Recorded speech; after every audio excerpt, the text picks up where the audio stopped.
প্রধানমন্ত্রীর উপদেষ্টা মাহাদি আমিনের যে বক্তব্যটা রয়েছে, যে তিনি মোটা দাগে গণমাধ্যমকে কি যা বলেছেন যে কোন কোন সমঝোতা স্মারকগুলো হয়েছে, কোন কোন চুক্তির বিষয়গুলো সামনে এসেছে, সেটা শুনি, তারপরে আপনার কাছে দ্বিতীয় প্রশ্নে যাচ্ছি।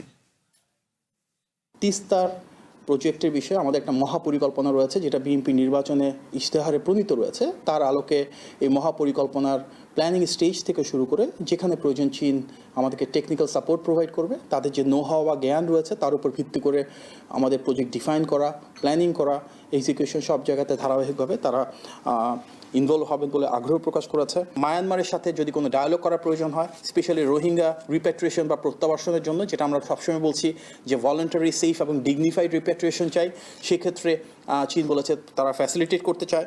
ব্রিক্সে সম্পৃক্ততার বিষয়ে আলোচনা হয়েছে এবং ব্রিক্সে বাংলাদেশের সংযুক্ত হওয়ার ক্ষেত্রে ওনারা ইতিবাচক ভূমিকা রাখবেন সেটি বলেছেন।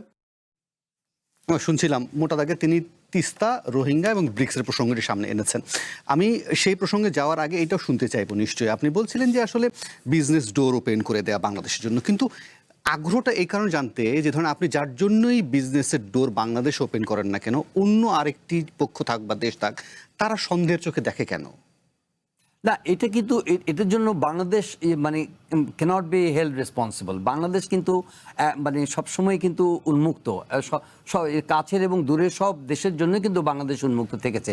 যেটি সংকট সেটি হচ্ছে যে একটা কি বল যে পাওয়ার স্ট্রাগল আছে, জিও স্ট্র্যাটেজিক, জিও পলিটিক্যাল যে পাওয়ার স্ট্রাগল, সেটা আমরা কিন্তু আমাদেরকে কেন্দ্র করে হয়তো তাদের সেই দুশ্চিন্তাটা থাকতে পারে, কিন্তু আমরা এটার জন্য দায়ী নই।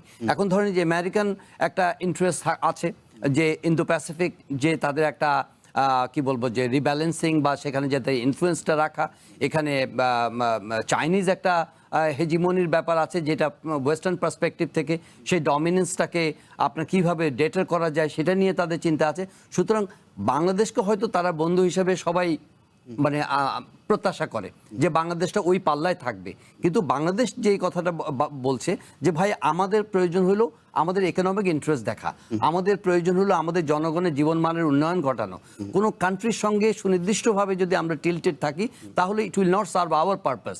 তো সেই দিক থেকে বাংলাদেশ কিন্তু এই বার্তাটা খুবই এফিসিয়েন্টলি কিন্তু আমার মনে হয় দিতে পারছে যে we are open for all, যে আসুক। ধরেন ইনফ্রাস্ট্রাকচারের জন্য যদি আমি চায়নার দিকে যাই, ক্যাপিটালের জন্য যদি আমি চায়নার দিকে যাই, কানেক্টিভিটির জন্য আমরা ভারতের দিকে যাব, আমাদের রিজনাল ফ্রেন্ডশিপের জন্য, পিপল টু পিপল কন্ট্যাক্টের জন্য ভারতের দিকে যাব, আমেরিকার জন্য আমরা মার্কেট অ্যাক্সেসের জন্য যাব, কিংবা ডেমোক্রেসি, গভর্নেন্স, আদার ইস্যুজের জন্য আমরা আমেরিকার সঙ্গে আমরা পার্টনারশিপ করব।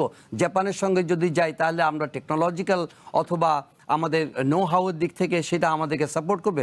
সো আমাদের দিক থেকে তো কোনো রিজার্ভেশন নাই টু মানে make ourself open for all the countries